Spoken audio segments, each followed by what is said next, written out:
ওই একই রকম হয়। রাজনৈতিক সমাবেশ হয়, সাংবাদিক সম্মেলনে হয়, চায়ের আড্ডায় হয়। তার বিরুদ্ধে হাজার হাজার শব্দ উচ্চারিত হয়, অথচ তার বিরুদ্ধে শেষ পর্যন্ত সামনে সামনে লড়ার লোক আর পাওয়া যায় না। তার প্রতিদ্বন্দ্বী আর মেলে না। ডায়মন্ড হারবার লোকসভা কেন্দ্রে দেরিতে হলেও সিপিআইএম এর প্রতিকূল রহমান ছাড়া অন্য রাজনৈতিক দলগুলোর তার প্রতিদ্বন্দ্বিতা খুঁজে পেতে যেন কালঘাম ছুটছে। অথচ এখানে আইএসএফ এর নওশাদ সিদ্দিকী বলেছিলেন তিনি প্রার্থী হতে চান। নওশাদের দলের কেউ কেউ নাকি বাধা দিচ্ছিলেন। নওশাদের আর প্রার্থী হওয়া হলো না। শেষবেলায় প্রার্থী করা হলো নবাগত মজনু লস্করকে। রাজনীতিতে আরও একজন নবাগত তার নাম শুনলে ফুঁসতে থাকেন।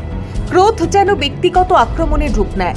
তাকে কখনো নাম ধরেই সম্বোধন করেন না। প্রাক্তন বিচারপতি অভিজিৎ গঙ্গোপাধ্যায় কার্যত তার স্বঘোষিত রাজনৈতিক জীবনের প্রথম সাংবাদিক সম্মেলনে বলেছিলেন, বিজেপি চাইলে তিনি ডায়মন্ড হারবারের তালপাতার সিপাহীর বিরুদ্ধেও লড়বেন। যদি আমাকে বিজেপি তার বিরুদ্ধে দাঁড় করায়, আমি কি ভয় পালিয়ে যাব? এবং আমি দেখিয়ে দেবো তার দুর্বৃত্ত দলকে তাদের মোকাবিলা করেই তাকে লক্ষ লক্ষ ভোটে হারাবো। দেখা গেল টিকিট পেলেন তিনি ঠিকই, তবে তা বিজেপির বঙ্গের প্রথম সারির সেফ সিটের অন্যতম তমলুকে। বিদ্রুপ ভরে তিনি তাকে কখনো বলেছেন সেনাপতি, কখনো বলেছেন তালপাতা সেপাই। অথচ তার বিরুদ্ধে বিচারপতির রাজনৈতিক জীবনের আস্থানা বিজেপিরই প্রার্থী পেতে পেতে ভোট প্রায় চলে এলো। অবশেষে একদম শেষ লগ্নে ববির তথা অভিজিৎ দাসের দেখা মিলল। ফলশ্রুতি ডায়মন্ড হারবার লোকসভা কেন্দ্রে তার অর্থাৎ অভিষেক বন্দ্যোপাধ্যায়ের বিরুদ্ধে লড়াই করতে দেখা গেল না নওশাদ সিদ্দিকী বা অভিজিৎ গঙ্গোপাধ্যায়কে। কার্যত বাকযুদ্ধ সেরে ডায়মন্ড হারবার থেকে পিটটান দিয়েছে তারা সেই কবেই। এখন প্রশ্ন, সেনাপতির বিরুদ্ধে যাদের আইএসএফ, বিজেপি ও বামেরা প্রার্থী করেছে তারা যুদ্ধে কতটা সফল হবে? সেনাপতির বিরুদ্ধে কতটা লড়বেন তারা? অভিষেক বন্দ্যোপাধ্যায় কেন সেনাপতি নামেই আখ্যা পাচ্ছেন? অভিজিৎ গঙ্গোপাধ্যায় তার সাংবাদিক সম্মেলনে অভিষেক বন্দ্যোপাধ্যায়ের নাম না করে তালপাতা সেপাই বলায় তার দিকে প্রশ্ন ছুড়ে দেওয়া হয়। তাকে জিজ্ঞাসা করা হয়েছিল, কাকে আপনি তালপাতা সেপাই বলছেন? প্রাক্তন বিচারপতি সাংবাদিকদের উত্তর দিয়েছিলেন, আপনারা যাকে সেনাপতি বলেন, তবে সেনাপতিকে শুভেন্দু অধিকারী বা তার রাজনৈতিক প্রতিপক্ষরা যতই আক্রমণ করুন, রাজনীতিতে ক্রমেই পরিণত থেকে পরিণততর হয়ে উঠছেন তিনি ক্রমেই ধারালো ও শানিত হয়ে উঠছেন। হতে পারে রাজনৈতিকভাবে তিনি যা বলছেন তা তার বিরুদ্ধে যেতে পারত, তবে তিনি কখনো সে অর্থে বিপদে পড়েননি, বরং দলকে বিপদ থেকে উদ্ধার পাওয়ার রাস্তা দেখিয়েছেন। তার দলকে সাহস এবং রাজনৈতিক যুদ্ধে পায়ের তলায় মাটি চুকিয়েছেন। ইডির সমন পেয়ে তাদের উত্তর দিতে যাওয়ার আগে এবং পরে তার আপাত নির্ভীক রূপ দেখেছে বঙ্গ, যা তার দলকে নিশ্চয়তা দিয়েছে। তৃণমূল সুপ্রিমো অনেক সময় যে রাজনৈতিক আক্রমণের অভিমুখ স্থির করতে পারেননি, তিনি তাঁকে অভিমুখ দিয়েছেন, কেন্দ্রকে আমন্ত্রণ করেছেন। উদাহরণ হিসেবে দেখা যেতে পারে মানুষের অপ্রাপ্তি ও বঞ্চনার সঙ্গে রাজনৈতিক সমীকরণ সুকৌশলে মিশিয়ে দিতে তিনি সফল হয়েছেন। বহিরাগত আসে, বহিরাগত যায়, বাংলা নিজের মেয়েকে চায়। আপনি দেখবেন আপনার বিপদে আপদে কোনো বিজেপির নেতা, সিপিএম এর কর্মী, সমর্থক নেতাদের পাশে পাবেন না। একমাত্র তৃণমূল কংগ্রেস পাশে দাঁড়িয়েছে। যখনই কোনো দুর্যোগ এসছে, বিপদ এসছে, যখনই মানুষ পেয়েছে ভয়, ঘরের ছেলে গিয়ে পাশে দাঁড়িয়েছে, বহিরাগতরা নয়। আমরা সে কারণে মানুষকে বলেছি যে আমরা হয়তো আপনার সুখে, আপনার আনন্দে থাকিনি, আপনার দুঃখে আর বিপদে তৃণমূল ছিল, আছে, থাকবে। গরিব মানুষের টাকা আটকে রেখেছে 3.5 বছর ধরে। বাড়ির 8,000 কোটি টাকা বন্ধ, 100 দিনের 6,000 কোটি টাকা বন্ধ। বলুন, কি বিজেপি বাংলা বিরোধী নয়? বলছে আবাসের টাকা আমরা দিয়েছি, তৃণমূলের পঞ্চায়েতগুলো তছরূপ করেছে।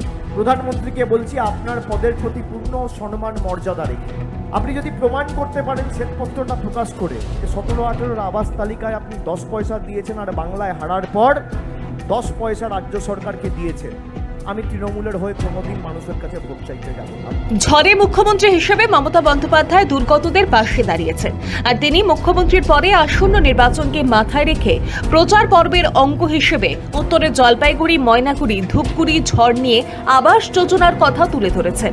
ঝড় পরবর্তীতে স্কুল পড়ুয়া থেকে সাধারণ মানুষের অসুবিধার তথ্য হিসেবে আবাস যোজনায় কেন্দ্রের টাকা না পাওয়াকে বন্দুকের নলের মুখে রেখেছে। মুখে বলছেন উত্তরে আমাদের ফল গত দুটি নির্বাচনে আশানুরূপ হয়নি, তবুও আমরা আপনাদের পাশে আছি। পরিষেবা মানুষ পাচ্ছে কিনা, যাদের ঘর ভেঙে গেছে, প্রায় 1500 ঘর ভেঙেছে, ঘরের ব্যবস্থা রাজ্য সরকার করবে। সুকান্ত মজুমদার নিজে ফোন করে বলছে আমি ফোন করে দেবো, তারপর টাকা চলে আসবে। তার মানে টাকা বন্ধ করেছে কে? বিজেপি। এর দায় কার? আজকে যদি আবাস হতো, এই বাচ্চাগুলোকে এইভাবে হাসপাতালে অ্যাডমিট হয়ে থাকতে হতো না, এদের মাথার উপর এই আঘাত আসতো না, এই চোট লাগতো না। এর দায় কার? এর দায় একমাত্র হচ্ছে কেন্দ্র সরকার এবং বিজেপি নেতা। তিনি কেন্দ্র বা রাজ্যের মন্ত্রী নন, তিনি দলের সেনাপতি ছাড়া কি বিশেষণ পেতে পারেন? বাঁকুড়ার পাথর খাদান ও পাথর শিল্প নিয়ে তিনি ন্যাশনাল গ্রিন ট্রাইব্যুনালের রায়কে কেন্দ্রীয় নির্দেশ হিসেবে দেখতে পেয়েছেন। বলেছেন কেন্দ্রের নির্দেশে বন্ধ হয়েছিল পাথর শিল্প, পঞ্চায়েত ভোটের আগে সাময়িকভাবে তা আবার চালু করা হয়েছে। আবার কৌশলী তিনি। আদালত ও আদালতের রায়কে সরাসরি চ্যালেঞ্জ ঠুকেছেন। সন্দেশখালী নিয়ে আইনের মারপ্যাচ সত্ত্বেও আদালতের রায়কে আক্রমণ করার মতো দুঃসাহস দেখিয়েছেন। তিনি পিছিয়ে পড়েননি, আদালতকে ব্যাখ্যা দিতে হয়েছে তাদের ফরমানের। সন্দেশখালী আন্দোলন থেকে জমি আন্দোলনের কথা অনুচ্চারিত রেখে জোর দিয়েছেন নারী নির্যাতনের বিষয়টিকে কেন্দ্র করে বিজেপির অভিযোগের। তিনি বলেছিলেন অভিযোগটি বিজেপির সুপরিকল্পিত চক্রান্ত। ভাইরাল অডিও ভিডিও ক্লিপ তার বক্তব্যে কিছুটা হলেও শিলমোহর দিয়েছে। আমাদের দলনেত্রী বলে এসছেন যে পরিকল্পিতভাবে নির্বাচনের আগে বাংলাকে ছোট করার যে একটা ভিন্ন চক্রান্ত এবং বাংলার মানুষের, বাংলার রাজ্যের এই মাটির ভাবমূর্তি কুলসিত, কালিমালিপ্ত করার যে একটা নির্লজ্জ প্রচেষ্টা, এটা বিজেপি আগেও করেছে। রেখা পাত্র যে বিজেপির ওখানে প্রতিদ্বন্দ্বী, বিজেপির পদ্মফুল চিহ্নে লড়াই করছে, যার সাথে প্রধানমন্ত্রী কথা বলেছে, সে 2000 টাকা নিয়ে কমপ্লেন করেছে। আমি বলছি না, গঙ্গাধর কয়াল বলছে। পরবর্তীকালে কিছু মেয়েকে দিয়ে কমপ্লেন করানোর জন্য আরো কয়েকজনের জন্য 2000 টাকা করে চেয়েছে, সেটাও তারা দিয়েছে। একটা রাজনৈতিক দল এবং তাদের নেতারা যে এতটা নিকৃষ্ট মানের, এতটা নিচুতলার, এতটা নির্লজ্জ, এতটা বেহায়া হতে পারে, এতটা নির্মম হতে পারে, আমার জানা ছিল না। প্রীতিলতা ওয়াডেকারের সাথে রেখাপাত্রর তুলনা? সে 2000 টাকা নিয়ে ফলস কমপ্লেন করেছে। আজকে কোথায় জাতীয় মহিলা কমিশন? আজকে কোথায় এসটি কমিশন? কোথায় এসসি কমিশন? তিনি সেনাপতি ছাড়া কি হতে পারেন? তাকে যিনি তালপাতা সেপাই বলেন, তাকে রাজনীতিতে আসার আগেই তিনি বিরোধী রাজনৈতিক দলের লোক বলে আখ্যা দিয়েছিলেন এবং তার রায়কে রাজনৈতিক প্রতিহিংসা প্রসূত বলেও আখ্যা দিয়েছিলেন। অভিজিৎ গঙ্গোপাধ্যায় রাজনৈতিক মঞ্চে পদার্পণ তার তথ্যকে জোরালোভাবে প্রমাণ করেছে। এই অভিষেক বন্দ্যোপাধ্যায় আর 2019 সালের অভিষেক বন্দ্যোপাধ্যায় এক নন। এই অভিষেক বন্দ্যোপাধ্যায় আলটোপকা মন্তব্য করে দলকে বিপাকে ফেলেন না। 2019 সালের মতো তিনি অর্জুন সিং এর বিরুদ্ধে লড়াইয়ে নেমে ভোটের ফলে আগাম পূর্বাভাস করে রাজনৈতিক সন্ন্যাস লাভের ইচ্ছের কথাও বলেন না। এই অভিষেক বন্দ্যোপাধ্যায় রাজনৈতিকভাবে অতি পরিণত বোধের পরিচয় রাখছেন। হাতে তথ্য রেখে কৌশলীভাবে দলের স্ট্র্যাটেজির সঙ্গে তাল মিলিয়ে বিপক্ষে আক্রমণ করে চলেছেন। তাকে ভাইপো বলে বিদ্রুপ করেন শুভেন্দু অধিকারী। তবে এও মাথায় রাখতে হবে, শুভেন্দুর বঙ্গে ডানা বিস্তারের প্রধান বাধা অভিষেক। তৃণমূল সুপ্রিমো যদি বামেদের 34 বছরের শাসনের অবসান ঘটানোর প্রতিজ্ঞা করে তা পালন করার ক্ষমতা রেখে থাকেন অভিষেক, তবে বঙ্গে বিজেপিকে রুখতে বদ্ধপরিকর হয়ে ওঠেন সেনাপতি সুলভ অগ্রাসনে। তার প্রাথমিক লক্ষ্য বঙ্গে তৃণমূলের ভালো ফল, যার ভিত্তিপ্রস্তর তিনি স্থাপন করেছেন দক্ষিণ 24 পরগনা জেলা জুড়ে। ভোটের প্রচারে তাই তার কেন্দ্রে সেফ বলেন কি কাজ হয়েছে সবাই দেখতে পাচ্ছে। ডায়মন্ড হারবার মডেলে উন্নয়নের জন্য সর্বত্র পথের দিশা।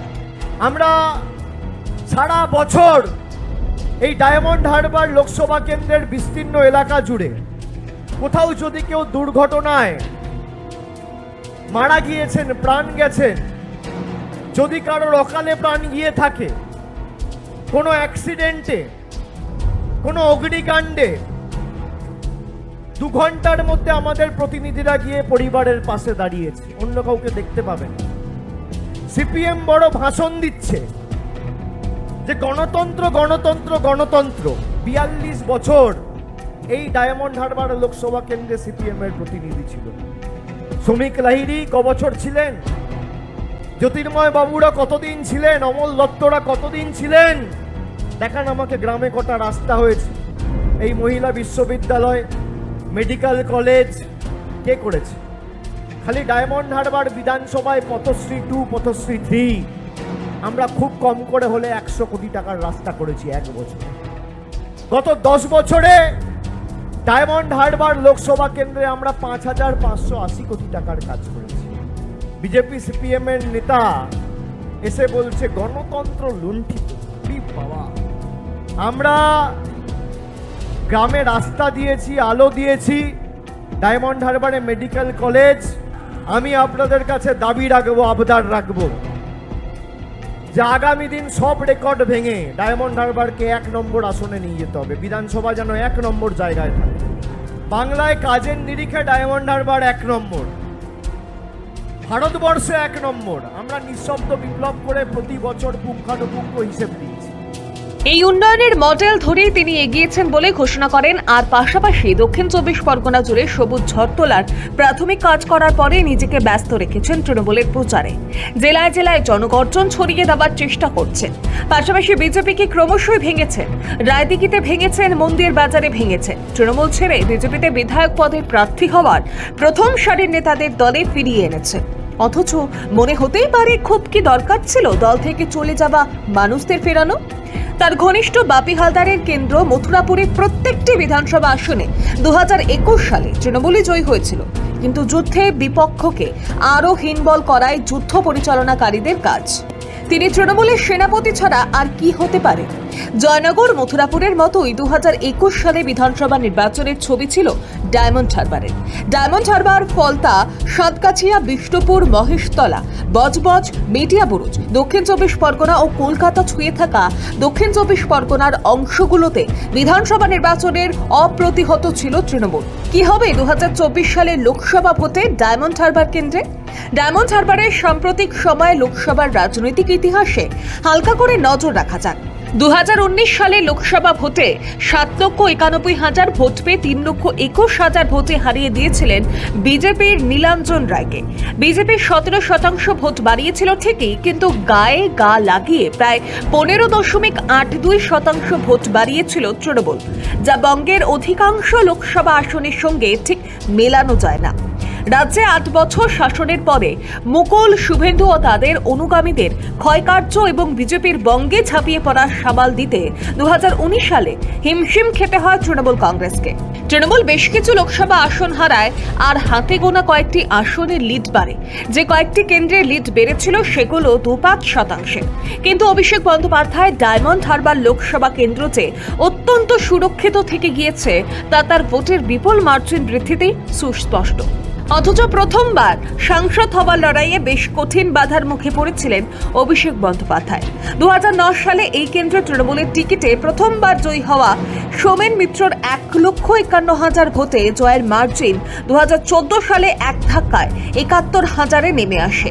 সেবার ডায়মন্ড হারবার কেন্দ্রে প্রথম লোকসভা নির্বাচনে অবতীর্ণ হয়েছিলেন অভিষেক বন্দ্যোপাধ্যায়। 2019 সালে 71,000 থেকে আরও 2.5 লাখ ব্যবধান বাড়িয়ে ফেলেন অভিষেক। 2024 সালেও ব্যবধান বাড়লে অবাক হবার কিছুই নেই বলেই মনে করছে রাজনৈতিক মহল। কিন্তু কেন? অন্য বিরোধী রাজনৈতিক দল দেরিতে হলেও ভোটের ময়দানে এসে সশরীরে রয়েছে। তারা কি বলছে? ভোট যুদ্ধে সেনাপতির বিরুদ্ধে লড়তে তাদের স্ট্র্যাটেজি তারা কিভাবে সাজিয়েছেন? বিজেপির অভিজিৎ দাস বিচারপতি অভিজিতের মতোই ব্যক্তি আক্রমণে জোর দিয়েছেন, তৃণমূলের দুর্নীতিতে জোর দিয়েছেন, আইন শৃঙ্খলার অবনতির কথা বলছেন। তিনি কখনো অভিষেক বন্দ্যোপাধ্যায়কে ডন বলছেন, কখনো বলছেন ভাইরাস।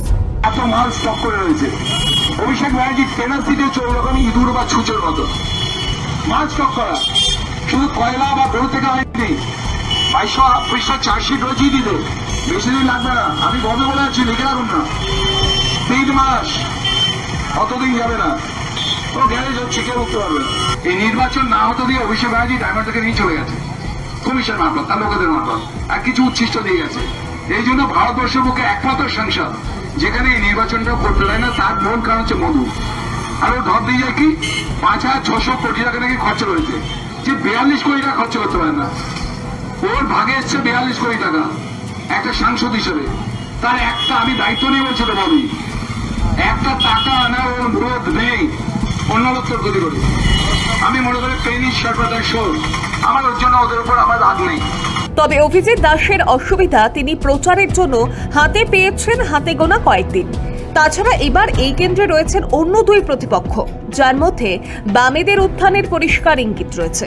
মনে রাখা দরকার, এই কেন্দ্রে ফুয়াদ হালিমের ভোট যুদ্ধে বামেরা 28% ভোট হারিয়েছিল 5 বছর আগে।